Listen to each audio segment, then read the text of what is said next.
신앙 고백하시겠습니다.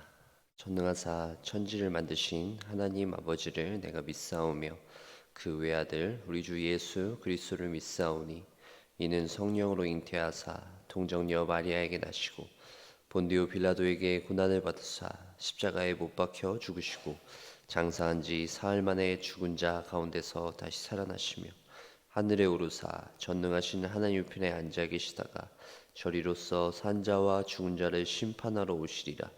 성령을 믿사오며 거룩한 공회와 성도가 서로 교통하는 것과 죄를 사하여 주시는 것과 몸이 다시 사는 것과 영원히 사는 것을 믿사옵나이다. 아멘. 찬송가 204장입니다. 찬송가 204장 함께 찬양하도록 하겠습니다.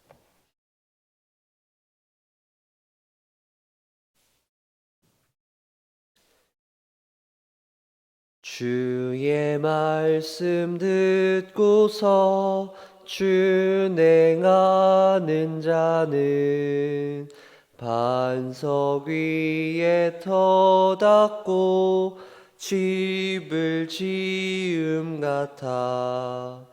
비가 오고 물나며 바람 부딪혀도 반석 위에 세운 집 무너지지 않네. 잘 짓고 잘 짓세 우리 집 잘 짓세. 만세 반석 위에다 우리 집 잘 짓세. 주의 말씀 듣고도 행치 않는 자는 모래 위에 터닫고 집을 지음 같아. 비가 오고 물나며 바람 부딪힐 때 모래 위에 세운 집 크게 무너지네. 잘 짓고 잘 짓세 우리 집 잘 짓세. 만세 반석 위에다 우리 집 잘 짓세. 세상 모든 사람들 집을 짓는 자니 반석 위가 아니면 모래 위에 짓네. 우리 구주 오셔서 지은 상을 줄 때 세운 공로 따라서 영영상 벌 주리. 잘 짓고 잘 짓세 우리 집 잘 짓세. 만세 반석 위에다 우리 집 잘 짓세. 아멘. 우리 함께 살펴볼 하나님의 말씀 구약성경 잠언입니다. 잠언 13장 1절부터 13절에 있는 말씀 우리 함께 교독하도록 하겠습니다. 구약성경 잠언 13장 1절부터 13절에 있는 말씀입니다. 제가 먼저 읽겠습니다. 지혜로운 아들은 아비의 훈계를 들으나 거만한 자는 꾸지람을 즐겨 듣지 아니하느니라.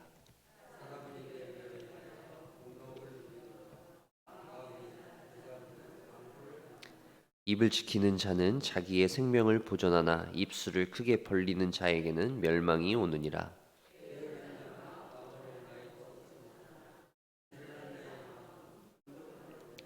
의인은 거짓말을 미워하나 악인은 행위가 흉악하여 부끄러운 데에 이르느니라.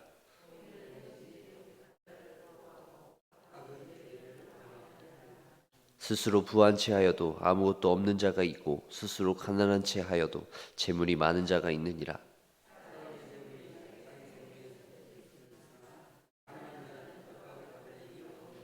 의인의 빛은 환하게 빛나고 악인의 등불은 꺼지느니라.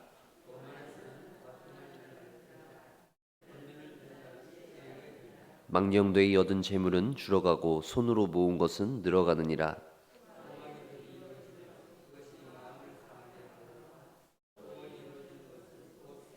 함께 읽겠습니다. 말씀을 멸시하는 자는 자기에게 패망을 이루고 계명을 두려워하는 자는 상을 받느니라. 아멘. 예, 오늘 우리가 잠언 13장 1절부터 13절에 있는 말씀을 함께 살펴보았는데요. 계속해서 이 지혜의 말씀을 솔로몬을 통해서 우리는 볼 수 있는데요.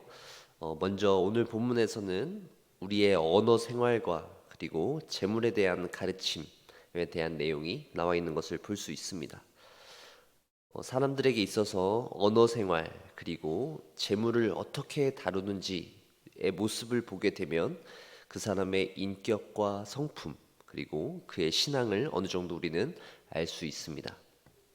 오늘 본문에서 이 내용을 통해서 우리는 어떤 한 사람이 하고 있는 말과 그의 행동 그리고 그 재물을 대하는 태도를 통해서 그가 하나님을 경외하는 사람인지 아니면 그렇지 않은 사람인지를 알 수 있다라고 볼 수 있어요. 2절과 7절에 있는 말씀을 한번 보세요.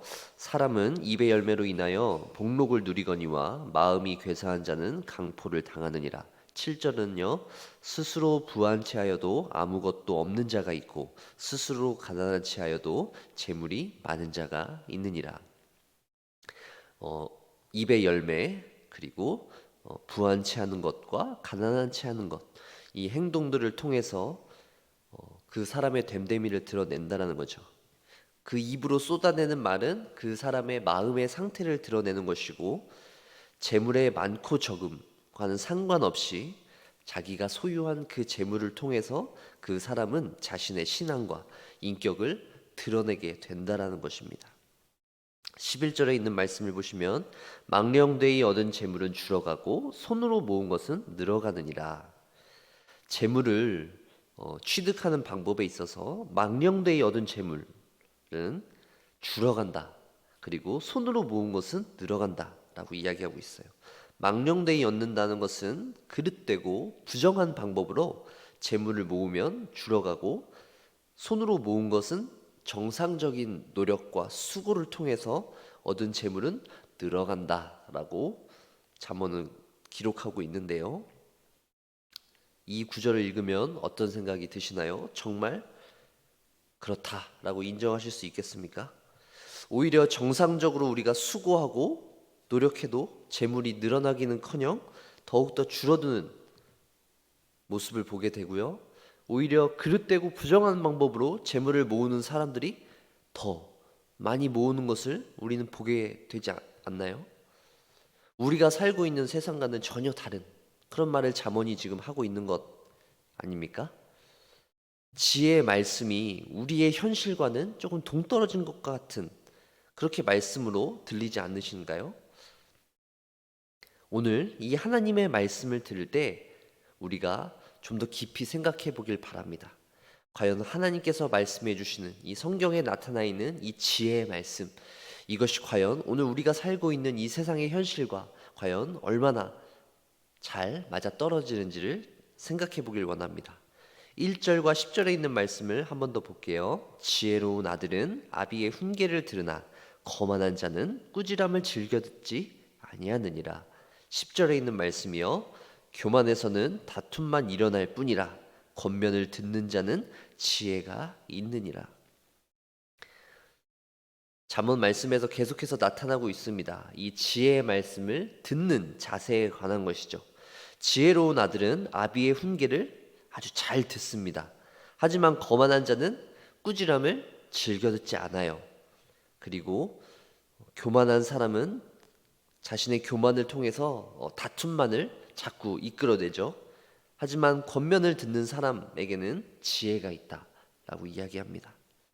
우리가 이 듣는 훈련, 다른 사람의 말에 귀를 기울이는 훈련, 그리고 하나님의 말씀을 듣는 훈련이 얼마나 중요한지를 보게 됩니다. 그리고 우리가 이 세상을 살아갈 때도 여러 가지 많은 말들을 듣게 됩니다. 그 중에는 우리가 귀담아서 들어야 될 말들도 있고, 그 중에는 빨리 흘려보내야 될 말들도 있는 것이죠. 우리가 이 세상을 살아가면서 그런 말들, 어떠한 것을 귀를 담아 들어야 되고 어떠한 것은 빨리 흘려보내야 될지, 그런 말들을 분별해내는 능력 또한 우리에게는 필요합니다. 아주 잘 듣는 훈련, 그리고 어떠한 말씀을 잘 새겨 들어야 될지를 분별하는 훈련이 우리에게는 필요합니다. 바로 지혜는 그 듣는 훈련, 어떠한 것들을 새겨 들어야 할지를 분별하는 능력까지를 다 포함하는 것이 바로 지혜입니다. 우리 성도들은 이 하나님의 말씀을 가지고 이 세상 가운데 살아갑니다. 하나님의 말씀과 이 세상 속에서 끊임없이 우리의 귓가를 울리는 그런 말씀들 잘 새겨 들을 수 있는 분별이 우리에겐 필요합니다. 하나님의 말씀을 새겨야 함에도 불구하고 하나님의 말씀을 그냥 흘려듣고 세상의 말에 주목하거나, 아니면 하나님의 말씀만 잘 새겨 듣는 것이 중요하다고 생각해서 세상에 있는 여러 가지 말들은 또 흘려버린다는 것, 이것도 중요하지 않죠. 어떤 말씀이든지 우리의 삶 가운데 먼저 우리의 삶에 잘 맞춰서 새겨 듣는 훈련이 필요합니다. 하나님의 말씀을 중심으로 그 말씀을 깊이 새겼을 때 세상 속에서 여러 가지 말들을 우리가 어떤 것은 듣고 어떤 것은 흘려버릴지 우리가 분별할 수 있다라는 것이죠. 듣는 훈련이 우리에게 참 중요하다는 것입니다. 우리는 듣는 훈련이 그래도 상대적으로 아주 잘 되어져 있어요. 말하기 훈련보다는 듣는 훈련이 좀 더 익숙합니다. 상대방이 하는 말을 잘 귀 기울여 듣는 것처럼 하지만 사실은 한쪽 귀로 흘려버리는 능력, 우리에게는 굉장히 익숙합니다. 왜냐하면 주로 이렇게 듣는 훈련을 우리는 많이 했기 때문이죠. 그래서 이 세상을 살아갈 때 우리가 듣는 여러 가지 말들을 잘 듣고 또 어떤 것들은 잘 흘려보내는 이런 훈련들에 있어서는 저는 우리 성도님들 그리고 세상을 사는 모든 사람들이 많이 익숙해져 있다라고 생각합니다. 하지만 좀 더 중요한 것은 우리는 이 말들을 통하여서 더욱더 하나님의 말씀을 듣는 능력에 우리가 그 능력들을 써야 한다는 것이죠. 하나님의 말씀을 들을 때 그 말씀을 그냥 듣고 흘려버리는 것이 아니라 그 하나님의 말씀을 우리의 마음속 가운데 깊이 새길 수 있는 그런 성도들이 되어야 한다는 것입니다. 우리가 그렇게 하나님의 말씀을 듣는 능력, 그리고 세상의 말들을 흘려보내야 하는, 우리에게 필요한 말씀들을 골라서 들어야 하는 그런 능력이 쉬웠다면 솔로몬이 잠언을 통해서 이렇게 계속해서 반복하고 있지 않았을 거예요. 지혜의 말씀, 그리고 지혜 있는 사람은 하나님께서 말씀해 주시는 그 지혜의 말을 잘 새긴다라는 것 계속해서 반복하고 있죠. 그리고 지혜가 있지 않은 사람, 교만한 사람은 그 지혜의 말씀들을 어떻게 하나요? 새겨 듣지 않습니다. 그저 그냥 흘려보낸다라는 것이죠. 지혜 있는 사람은 훈계와 꾸지람, 이런 권면들을 아주 잘 새겨 듣습니다. 한 번 듣고 흘려버리는 것이 아니라 그것을 마음에 새기고 그리고 그 지혜대로 행동할 수 있도록 노력합니다. 결국 듣는 것은 누구나 들을 수 있습니다. 지혜 있는 말씀, 그리고 훈계와 꾸지람, 이런 여러 가지 가르침들을 우리는 세상을 살게 되면서 많이 듣게 됩니다.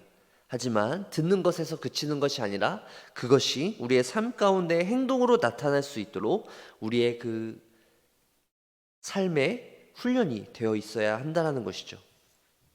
하나님의 말씀을 읽을 때도 마찬가지입니다.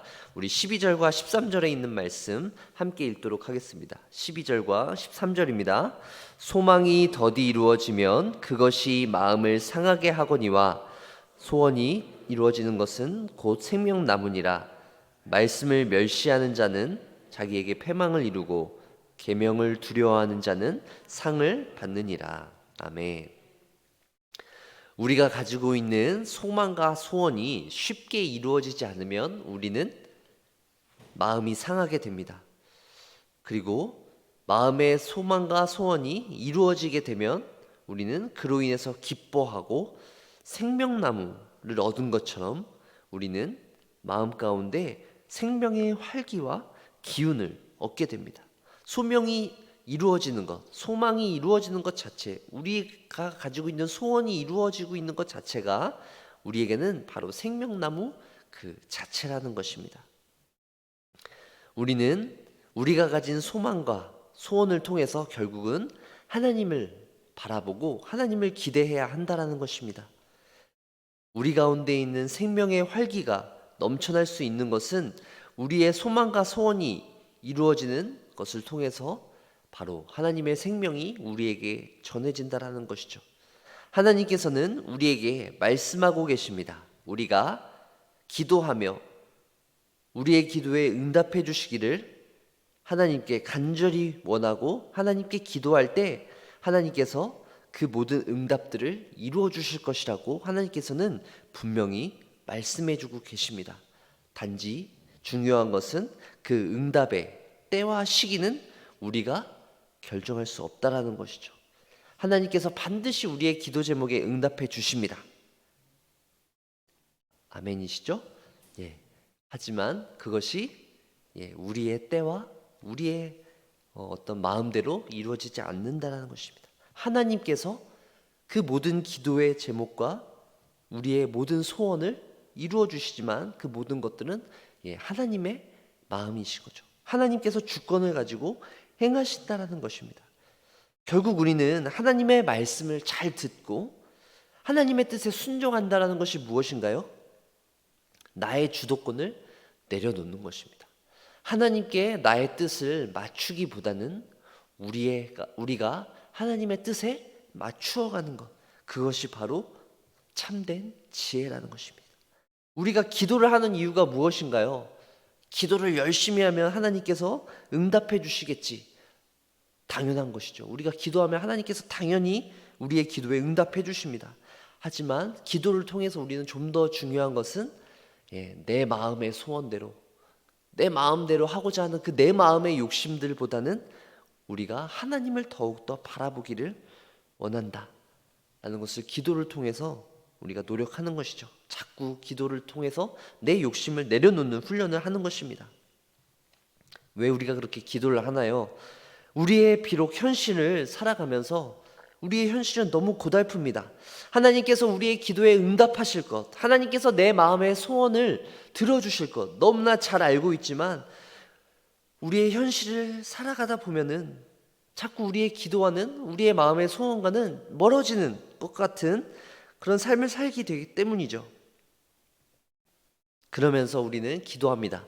하나님께서 나의 삶 가운데 함께 해주신다는 것을 믿습니다. 하나님, 내가 하나님의 뜻에 따르길 원합니다 라는 것을 고백하는 것입니다. 그렇게 훈련하면서 우리의 믿음이 성장할 수 있다는 것이죠. 하나님의 지혜의 말씀 우리가 자주 듣습니다. 그리고 그 듣는 것을 우리의 삶 가운데 적용하고 그리고 그 말씀에 따라서 가는 것, 그것이 우리의 믿음의 훈련이라는 사실이죠. 사랑하는 성도 여러분, 하나님의 말씀을 잘 듣고 계십니까? 그리고 그 듣는 대로 한 걸음 한 걸음 잘 따라가고 계신가요? 하나님의 말씀을 듣는 것에서 그저 그치는 것이 아니라 우리는 하나님께서 주신 그 말씀을 잘 듣고 그 말씀대로 행하는 것이 우리에게는 더 필요한 능력입니다. 하나님의 말씀이 존귀합니다. 하나님의 말씀의 그 능력을 우리는 잘 알고 있습니다. 하지만 거기서 그치는 것이 아니라 그 말씀의 능력을 우리의 삶 가운데에서 행할 수 있는 그 능력이 우리에게 더욱더 필요하다는 것이죠. 하나님의 말씀을 두려워하며 하나님께서 우리의 삶 가운데 함께 하신다라고 하는 그 확신을 가지고 살아나갈 수 있는 저와 여러분들 되어지길 소망합니다. 하나님께서 우리에게 그런 능력을 부어주실 것입니다. 우리 9절에 있는 말씀 한 번 더 함께 읽도록 하겠습니다. 의인의 빛은 환하게 빛나고 악인의 등불은 꺼지느니라. 여기서 의인은 빛을 가지고 있어요. 악인은 등불을 가지고 있습니다. 하지만 의인이 가지고 있는 빛은 어떻게 되나요? 더욱더 환하게 빛납니다. 그리고 악인의 등불은 꺼지게 돼요. 의인의 빛과 악인의 등불은 빛이 나타내는 강도에 있어서도 차이를 나타내지만 의인이 가지고 있는 빛은 환하게 빛납니다. 하지만 악인의 그 등불은 곧 꺼지게 된다는 것이죠. 사랑하는 성도 여러분, 하나님께서 우리에게 주신 빛이 있습니다. 환하게 빛나는 그 빛이죠. 우리는 그 빛을 가지고 살아갈 때 어떻게 살아가나요? 그 빛을 환하게 빛내면서 살아갑니다. 악인들과는 비교가 안 될 정도로 밝은 빛을 우리는 가지고 있어요. 악인들은 반면에 어두움 가운데 있습니다. 겨우 앞이 보일 정도로 희미한 그 등불을 가지고 살아가고 있어요. 그리고 의인들의 빛은 환하게 빛나게 될 것이고 악인들의 등불은 곧 꺼지게 된다는 것입니다. 이 세상에서 악인들은 잠깐 호사를 누리는 것 같고 많은 재물을 모으는 것 사는 것 같이 보여요. 반면에 의인들은 환한 빛을 가지고 있지만 이 세상 가운데서 살아갈 때 많은 고통과 고난 가운데 살아갑니다. 그럼에도 불구하고 우리는 우리가 가지고 있는 그 빛대로 살아가지 못하는 모습을 발견합니다. 하나님의 백성들에게 주어지는 그 여러 가지 어려움들 때문이죠. 하나님의 백성들은 이 분명한 빛을 소유하고 있음에도 불구하고 이 현실 가운데에서 여러 가지 어려움들을 당하고 있습니다. 반면에 악인들은 자신들의 한 치 앞도 볼 수밖에 없는 그런 약한 빛을 가지고 살아가지만 세상에서 자신들의 욕심대로 살아가기 때문에 마치 이 세상에서 부족함 없이 살아가는 것처럼 보입니다. 그렇다면 우리는 지혜롭게 살아가기 위해서 우리가 가지고 있는 이 빛, 우리가 소유하고 있는 이 환한 빛, 이것을 어떻게 가지고 살아갈 수 있을까요? 결코 우리는 이 세상에서 환한 이 빛을 누리면서 살아갈 수 없다라는 말일까요? 그렇지 않습니다. 우리는 바로 우리에게 예수 그리스도라고 하는 환한 빛을 가지고 살고 있어요. 예수 그리스도께서 이 땅에 오셔서 사셨던 모습을 생각해 보세요. 예수 그리스도 자체가 환한 빛이심에도 불구하고 이 세상에서 낮은 자의 모습으로 힘들게 사셨던 모습을 볼 수 있습니다. 열악한 환경 속에서 자신의 사역을 감당해 내셨던 것이죠. 우리도 마찬가지입니다. 우리도 연약한 환경 속에서 우리의 믿음을 지켜낼 수밖에 없는 것이죠. 비록 우리는 이 세상에서 주목받지 못하는 자리에서 살아갑니다. 그리스도께서 우리와 함께 계시지만 우리는 여전히 삶 가운데 살아갈 때 열악한 환경 가운데 처해 있어요. 하지만 그럼에도 불구하고 우리 가운데 환한 빛이 있다는 사실, 그리스도가 우리 가운데 있다는 사실은 잊어서는 안 될 것입니다. 사랑하는 성도 여러분, 이것을 아는 것이 참된 지혜입니다. 비록 현실 가운데 우리가 가지고 있는 빛을 보지 못하도록, 우리 가운데 있는 빛을 가리도록 우리의 눈이 잠시 그렇게 보일지라도 우리는 잊어서는 안 될 것입니다.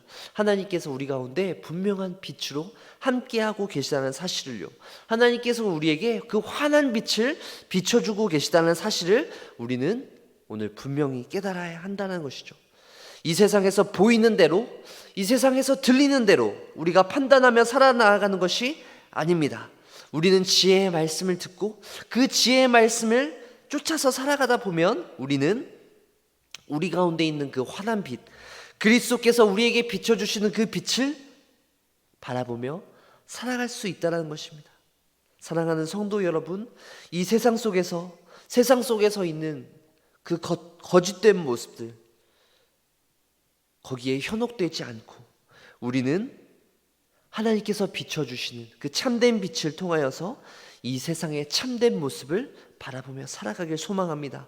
우리를 좌절하게 하고 우리를 잠깐 낙심하게 하는 그런 일들이 우리 가운데 잠시 보일 수는 있지만 그로 인해서 우리가 낭망하고 좌절하는 것이 아니라 그로 인해서 하나님께서 우리에게 주시는 위로와 소망을 발견할 수 있는 우리 사랑하는 멸류관 교회 성도님들 되어 주시길 간절히 소망합니다. 그로 인하여서 하나님께서 우리가 더욱더 환하게 빛을 가지고 살아나가게 하실 것입니다. 중요한 것은 이 빛은 우리 마음대로 켜거나 끌 수 없습니다. 우리 가운데 이 빛은 항상 있기 때문입니다. 이 빛은 우리 곁에 항상 있습니다. 하나님께서 우리의 빛을 이렇게 환하게 비춰주고 계십니다. 중요한 것은 우리의 욕심으로 그 빛을 자꾸 가리거나 그 빛을 환하게 보지 않으려고 외면할 때가 있다는 것이죠. 다시 한번 기억하십시오. 빛은, 하나님께서 우리에게 허락하신 그 빛은 항상 우리 가운데 있습니다. 우리 가운데 환하게 있다는 사실을 기억하며 우리는 이 세상을 살아갈 때 하나님께서 주신 그 말씀을 기억하고 청종하면서 살아가길 바랍니다. 우리가 하나님의 그 말씀을 지키기 위해서 최선을 다하면서 살아갈 때, 몸부림을 칠 때 하나님께서 그 환한 빛을 우리에게 비춰 주실 것입니다. 더 이상 우리가 어둠 가운데 살아가지 않도록 우리를 지켜주실 것입니다. 때로는 칠흑과 같은 어둠 속에서 우리가 방황하며 헤매일지라도, 또 삶 속에서 여러 가지 고난과 환난을 통해서 우리의 눈앞이 잠시 답답해 보일지라도 하나님께서는 우리에게 그 환한 빛을 비춰주실 것입니다. 그 하나님의 빛을 따라 걸어가는 저와 여러분들 되어주길 소망합니다. 하나님께서 그 빛을 따라서 우리가 한 걸음 한 걸음 걸어갈 수 있도록 인도해 주실 것입니다. 실망하지 마시고 좌절하지 마시고 하나님께서 비춰주시는 그 말씀을 따라, 그 빛을 따라 살아나가는 저와 여러분들 되어주길 간절히 소망합니다. 기도하겠습니다.